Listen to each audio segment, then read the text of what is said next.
The following material is for informational purposes only. It is not intended to be and should not be used as a guide for conducting an actual dredging operation. Dredging is a highly regulated and potentially dangerous activity and should only be conducted by a qualified master, crew, and vessel, licensed pursuant to and operating in conformity with all applicable federal, state, and local laws and regulations.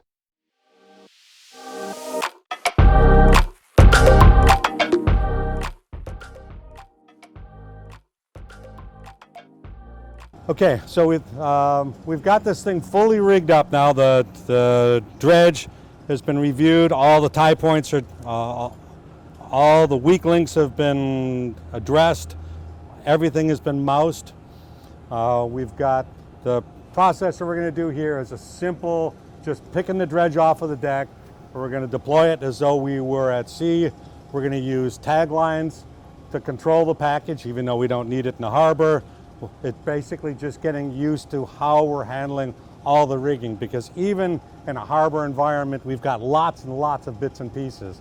We've got the main trawl wire, we've got the CMAC, which is going to be for handling the bag once that comes in. We've got two tuggers, which we use for recovery, and of course the tag lines to handle the package going out in the first place. And all of this stuff has to work in concert. Everybody has to be watching the line, not only the line that you have, but everything that's nearby. So if you're on the CMAC, obviously you're watching this line to make sure that doesn't get too tight. We need to be watching the tuggers such that when the A-frame goes out, we don't accidentally over-tension something. All of these things are running at different tensions. When that A-frame goes out, different things are moving at different speeds. The main trawl wire is attached right at the bending point to the A-frame, so it moves very little. The tag lines are slightly above the bending point, but they're being tended all the way. The tugger lines are up about 6 feet above the turning point. We've got to be watching those to make sure that there's already enough slack built in, so when the A-frame goes out, these lines don't get too tight. Same thing with the chain basket. We've got plenty of slack such that that doesn't over-tension.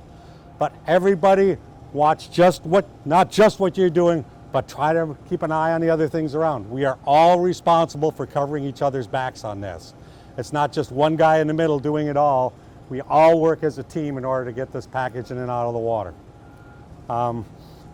My general philosophy on all recoveries is that we should be rigged up as soon as the package hits the water, change the deck to recover, because you have no idea if and when something goes wrong. You might be recovering a minute after it hits the water, and you don't want to be fumbling around with anything more than necessary.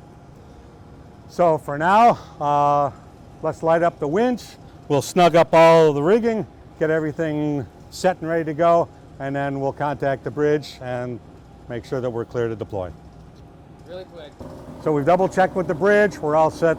We've been cleared for deployment. The two linesmen are taking a last minute check of their rigging.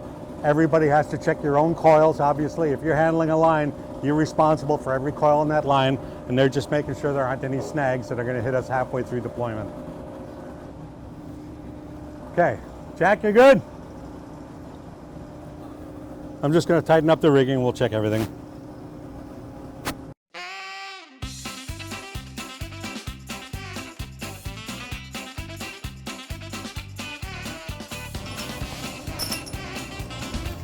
All right, let's slack the lines and we'll pull the gate. Okay, bridge, back deck, everything checks out. If we're clear, we're going to pull the gate.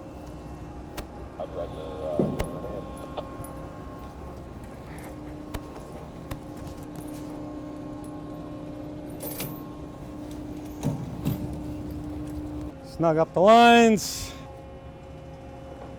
Coming up.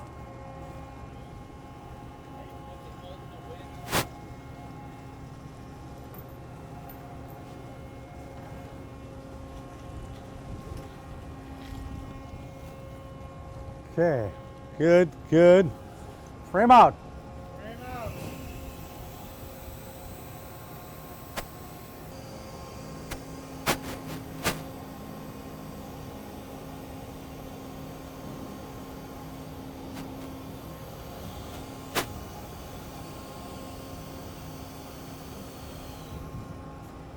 You want it easier a little bit.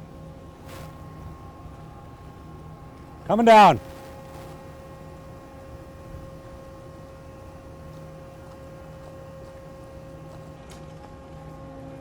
Okay, slip your lines.